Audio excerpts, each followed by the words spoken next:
We're entering a period of fantastic change, which is getting faster all the time. And we have two challenges here. Two challenges, one after the other. The first is to open our minds, start taking responsibility back, and remove this edifice of control and suppression of information, which will allow the full flow of knowledge of who we are to flood into the public arena.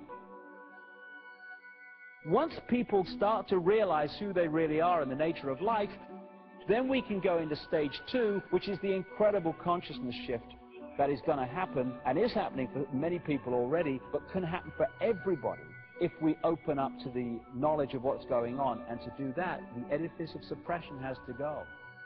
And what I see so often in the kind of what we call the New Age movement is they're focusing on the second bit and they're in denial about the first. And the second is not going to happen for many people unless we remove the edifice of suppression, because most people are going to think, what the heck's going on? And they're going to go through this great change in a complete fog of what's happening. Fear, oh my goodness me, what's happening? Two things to do here. One is to start focusing on how the world's controlled, identifying it, removing it. Secondly, then we can concentrate unhindered on the transformation spiritually that is unfolding to the year 2012 and beyond. We have a situation where the idea has been to turn us into left-brain prisoners. Even conventional science accepts that the left brain is where we get intellect, logic, physical worldview. Can I touch it, taste it, smell it? Okay, it must exist. In the right brain, you have the bigger picture, the connection with the cosmos. That's where the artist, the inspiration, the creativity comes from. The institutions of education, of science, and all these different areas of information, the media too, they're pumping information of a left brain variety and suppressing this. What we call education works like this. Information is pumped into the left brain, most of it completely rubbish. And what students are asked to do is to hold that information there, and then when they get an exam paper in front of them, to regurgitate that onto the paper. If they remember it and put it there well enough and repeat what they've been told, they pass the exam and progress. If they take that information in the left brain, transfer it to the right and start filtering it and questioning it and saying, well, does it make sense? What do I think about this? And then tell the exam paper, oh, actually, it's a piece of shit, this stuff. Then they don't pass the exam and they don't progress. The education system is completely built to create left brain prisoners who are basically sponges of the official version of life. We can just balance those two sides of the brain, the intellect and the spirit, the mind and the heart, then suddenly we're transformed in terms of our perception of ourselves. What you're looking at there is I call it lower vibrational emotional range. It's the range of frequency that resonates the energy within us to fear, to guilt, to resentment, to lack of self-esteem.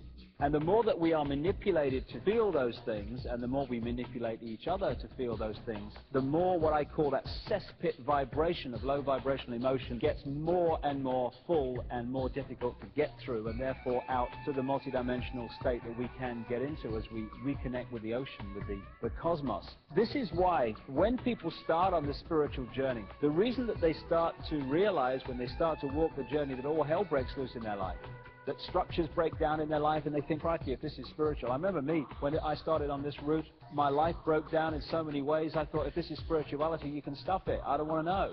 Why does this happen to people? Because when you put out your intent, this is what I want to achieve, that intent energy will always draw towards us what we need to achieve that intent.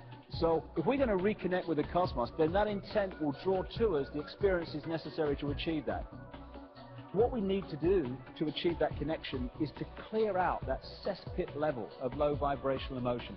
And so we draw into our lives people, experiences, what have you, that make sure that we can no longer do that, that this has to come out and be processed, and we have to clean out all this emotional debris that's disconnecting us from who we really are.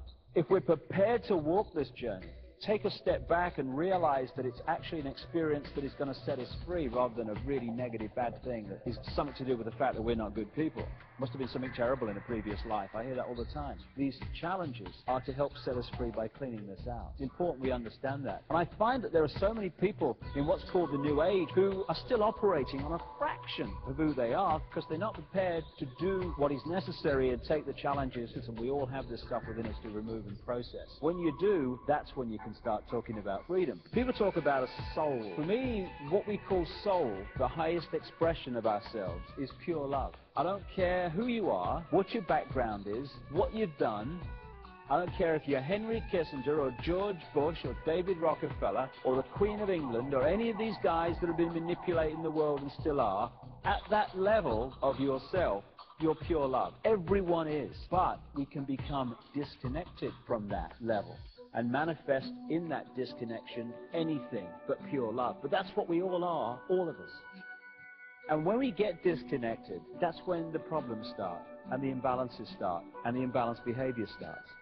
When we're born into a physical body, if we maintain that connection with pure love, soul, then we have the eyes and ears information coming in, telling us and giving us a fix about the world around us.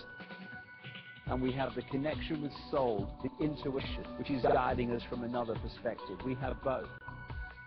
Symbolically, it's like a spaceman on the moon, where you're in that big spacesuit, symbolic of the body, and you've got the eyes and ears information giving you a fix on what's happening around you. But you've also got mission control giving you the big picture guidance. This is what comes next, then do that, and this is what's next on the agenda. Symbolic of intuition. Imagine what would happen if someone came along and cut or dramatically reduced that spaceman's connection to mission control.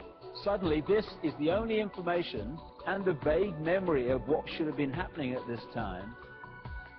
And that spaceman's behavior would dramatically change within seconds and minutes compared with what it would have been had mission control stayed in big picture contact. And that symbolically is what happens to us when we come into this world. When we're born, the conditioning starts, the programming starts to disconnect us from mission control, soul.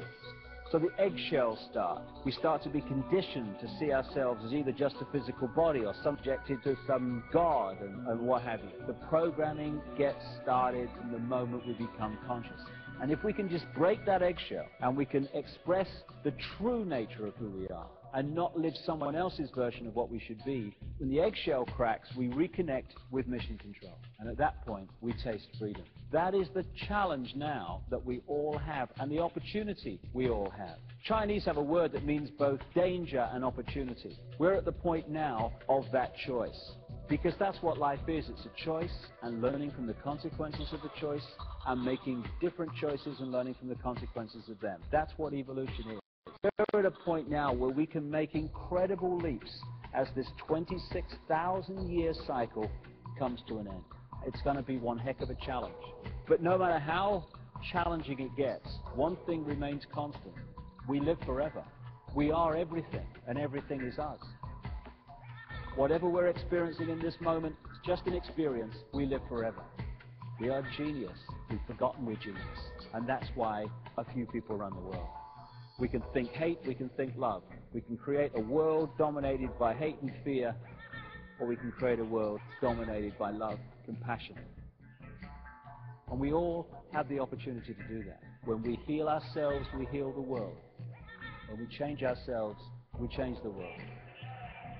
When we love ourselves, we love the world. And when we love the world, it manifests in a very different form to the one I've been talking about over these thousands of years of manipulation. Freedom is upon us. Time to grasp it.